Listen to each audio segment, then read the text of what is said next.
Hey you beautiful people out there, and today I'm going to take a leave from my regular weekly vlogging and talk about something else, and that is election rigging.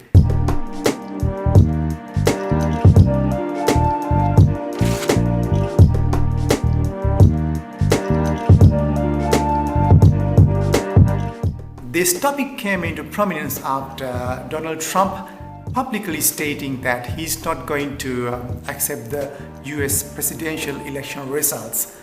This video is going to be a short video on how to rig an election. Now, I want to tell you that I have not rigged an election in my life, but I live in a country which it had happened. So I have some stories and experience on how to rig an election. There are several ways to rig an election.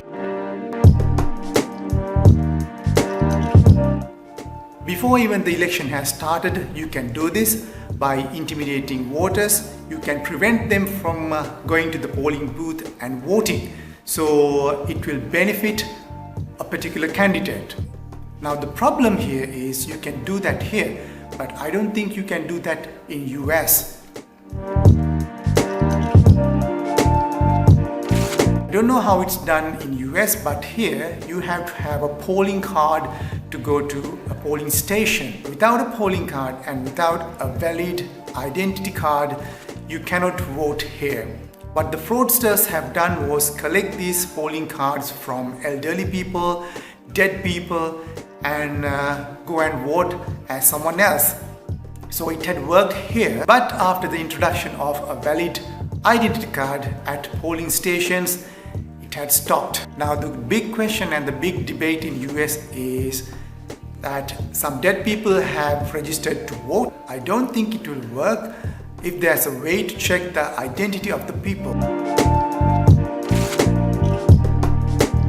Now, stuffing the ballot boxes can be done in several ways, but the most popular way in this country was to threaten the polling booth staff and stuff the boxes with previously marked ballot papers.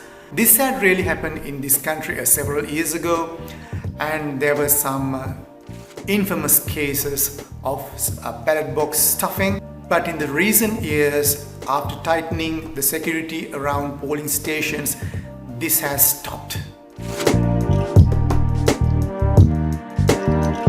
Now this is done during the transportation of the ballot boxes from the polling station to the counting station. I have heard several cases of entirely swapping ballot boxes during transportation. It's a terrible situation, and you can actually swap the ballot boxes during transportation. So those were the methods I came up with how to rig an election. If you have any idea of how to rig an election, put them in the comments below. Now, I don't think these would happen in US because it's a democracy. These would only happen if the country has a dictatorship or some corrupt, very corrupt leaders. I wish all the best for US citizens who vote this year. I wish they could elect a president who loves the country and the world. That's it from me. Show some love to the vlog by subscribing, commenting and sharing.